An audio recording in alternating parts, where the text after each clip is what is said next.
It takes a little while to figure out where Solant is. A picture clearly emerges that Solant is running around from place to place, more like an agent of organization and order, crashing down wherever she senses chaos, straightening out everything and leaving only clean, functional lines of precision and logistics behind. It seems like the army of the colony functions like a well-oiled machine wherever she happens to go. When I finally catch up with the general, I get to see her in action personally. Around Solant, even this process is streamlined. Ants don't come to her, she goes to them, with only a few of her personal team following her. When she reaches a new group, she listens, she watches, she thinks, then she talks. In just a few minutes, she's moving on to the next group. The moment she's done talking, the ants who are listening rush off to work, clearly understanding exactly what it is that she wants them to do. Judging from the looks of things, she's evolved since the last time I saw her as well, which means she's reached Tier 5. She's a little bigger than she was before, but her antennae in particular are larger and a little fuzzy on the ends. I watch her move efficiently from group to group before she's finally done and finds the time to come and speak to me. "You look busy, Solant. I've been following you around for a while, and everywhere I go, you leave a well-organized group of ants. What's the secret?" She looks up at me, her eyes dark and serious. "The line between order and disorder lies in logistics, Senior," she tells me. "It is impossible to ensure everything runs perfectly, but if we aim for perfection, we will come close."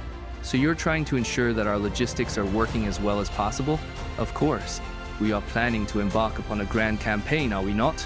The invasion of the Fifth? Heck yeah, we are. The victor of every war is decided long before they begin. We have been training, testing, checking, double-checking every aspect of our approach. When the time comes, we will act as one entity with one unified mind and purpose. From what we know of the craft, they are nefarious, intelligent, scheming, and cunning, but they are divided and untrusting. We will smash them before they can hope to recover." "Awesome. Is there anything I can do to help?" Krinis, Tiny, Nvidia, and I are ready to roll. "Of course, Senior. Our advanced teams are preparing to start exploring the Fifth, and it would be excellent if you could be part of that process." "Sure thing. I've got to do some jobs for Victor first. Then I'm all yours. How are we going on the project to cleanse the Fifth of the toxic mana?" "That's been a difficult challenge, Eldest." "Brilliant. And the core shapers have been investigating tirelessly, but there hasn't been a breakthrough as of yet. We're hoping our advanced team explorations will shed more light on the exact nature of the Fifth." "All right then, Solant. I'll catch up with you later. The best way to put your troubles behind you is to keep pushing forward." With Tiny, Krinis, and Nvidia beside me, we throw ourselves into the long list of jobs Victor has put in front of me. It takes barely 2 days to crush through the list, leaving the general scrambling for things for us to do. It's at that moment the general twitches, as if she just recalled something. "Oh yes, Eldest. There is one thing that you should look into." "Oh? Is it more pointless guard duty?"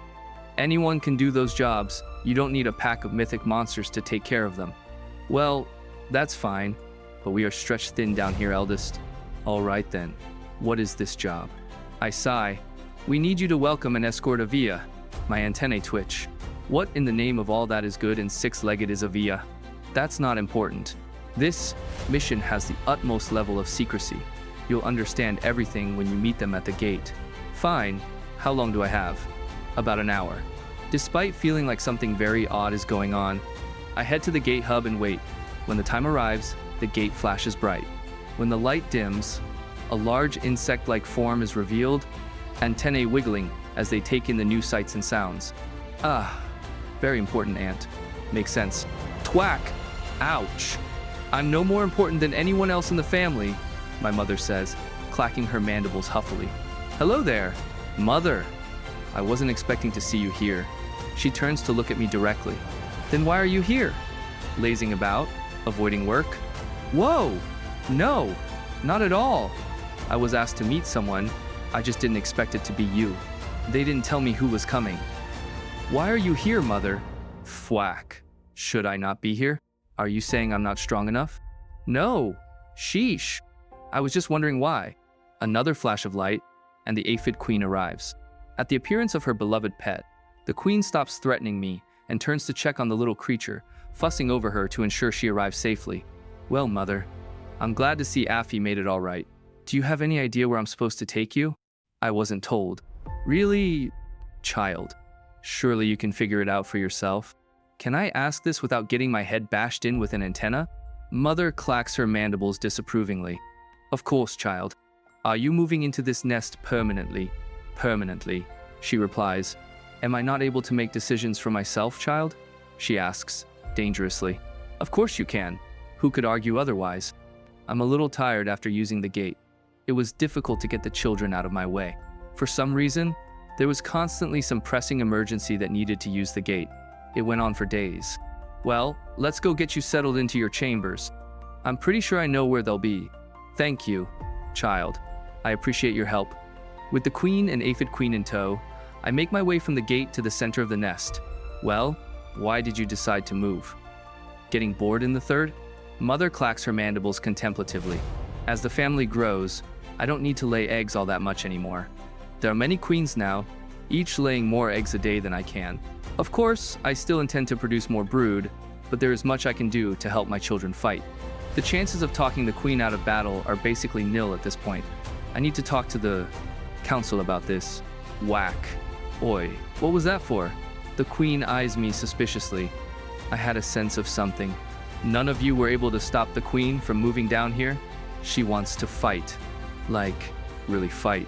There's not much we can do when she gets it in her mind to do something, Terrason tells me. She decided it would be better for the family if she fought more rather than prioritize laying eggs. Since she is one of our strongest fighters, it's difficult to say she's wrong. Ultimately, I guess it doesn't matter. I sigh. Mother will do whatever she thinks is best for the family. What we need to do is figure out how to keep her alive.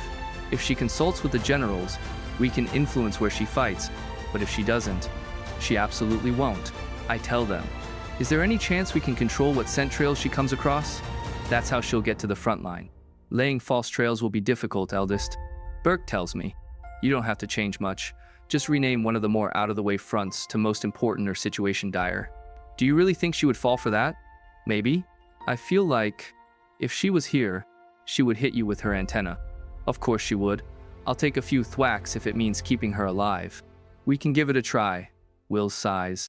But our best bet is to reinforce whichever front she chooses. We were always going to do that, Victor says, almost offended. We have a battalion set aside already, strictly for that purpose. At that point, there isn't much more to say about the queen problem. I turn my attention to the next thing. All right, so, can anyone tell me why Vibrant is oscillating back and forth like that? Ever since we arrived at this meeting, she's been a blurry mess, shifting side to side so quickly I can't actually see her move. Vibrant, you really have to slow it down. A lot. Can you understand me now? Senior? She says finally. Yes, that was perfect. I find if I have a quick nap between words, it spaces things out better. She explains. Wait, you're taking a nap in between words? You're going into torpor? Yep. It's one of the organs I attached to my brain when I evolved. Micro-torpor sessions let me get more rest. Then I go faster for longer. It's great. So is this vibrating thing also part of your evolution? Nope, I'm just excited.